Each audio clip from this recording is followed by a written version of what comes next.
کے اس گوہر کے بارے میں کہ جسے دل کہتے ہیں تم اب تک کچھ نہ کچھ تو سمجھ ہی گئے ہوگے کہ راہ معرفت میں اسے کیا کیا مقامات وصل ہیں۔ لہٰذا اب یہ جان لو کہ قادر ہونے کے اعتبار سے بھی اسے فضیلت و شرف حاصل ہے کہ وہ بھی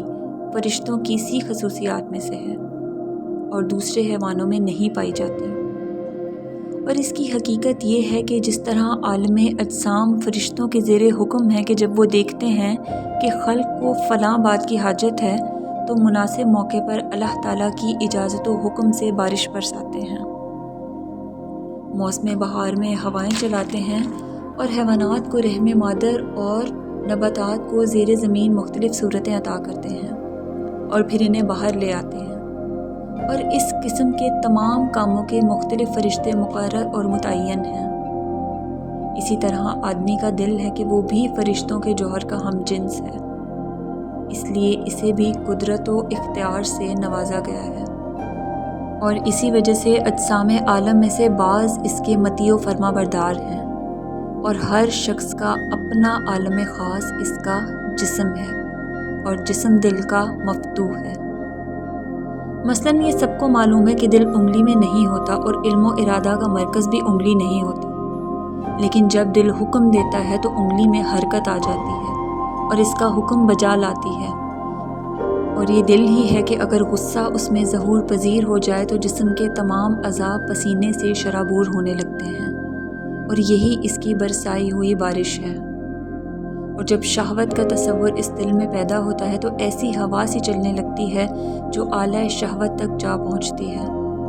اور جب کھانا کھانے کا خیال کرتا ہے تو وہ قوت جو زبان کے نیچے ہوتی ہے اس کی خدمت کے لیے تیار ہو جاتی ہے،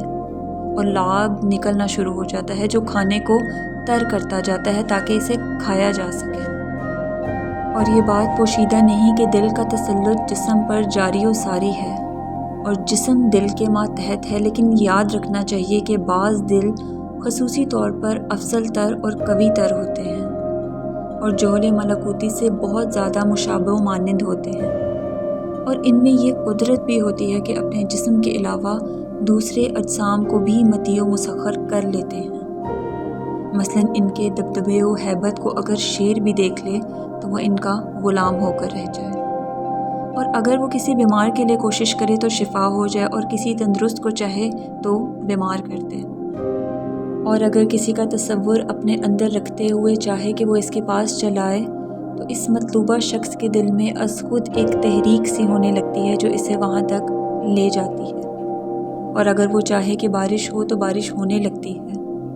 یہ تمام باتیں عقلی دلائل کے اعتبار سے ممکن ہیں اور تجربے سے بھی معلوم کی جا چکی ہیں، اور وہ جسے نظر لگ جانا کہا کرتے ہیں اور جادو سے بھی موسوم کیا کرتے ہیں وہ یہی کچھ تو ہوتا ہے، اور نفس آدمی کی تاثیر کا کرشمہ ہوتا ہے کہ دوسرے اجسام تک کو متاثر کر کے رہتا ہے۔ مثلاً کوئی شخص جو حاسد ہو اگر وہ کسی تندرست یا خوبصورت جانور کو دیکھے اور اس کی ہلاکت کا خیال باندھے تو اس جانور کی موت واقع ہو سکتی ہے، بلکہ دیکھا گیا ہے کہ ہو جاتی ہے، جیسا کہ حدیث شریف میں آیا ہے کہ نظر بد آدمی کو قبر میں اور اونٹ کو دیگ میں ڈال کر رہتی ہے۔ بس یہ تمام باتیں وہ عجائب قدرت و اختیار ہیں جو دل میں موجود ہیں، اور ایسی خاصیت جب کسی شخص میں ظہور پذیر ہو جائے تو ایسا شخص اگر داعیہ خلق ہو تو یہ خاصیت معجزہ کہلاتی ہے، اور اگر وہ داعی نہ ہو تو اسے کرامات کہتے ہیں، اور اگر اس کا ظہور کار خیر کے سلسلے میں ہو تو ایسے شخص کو ولی کہیں گے، اور اگر مقصد فتنہ و شر ہو تو اسے ساحر یا جادوگر کہیں گے۔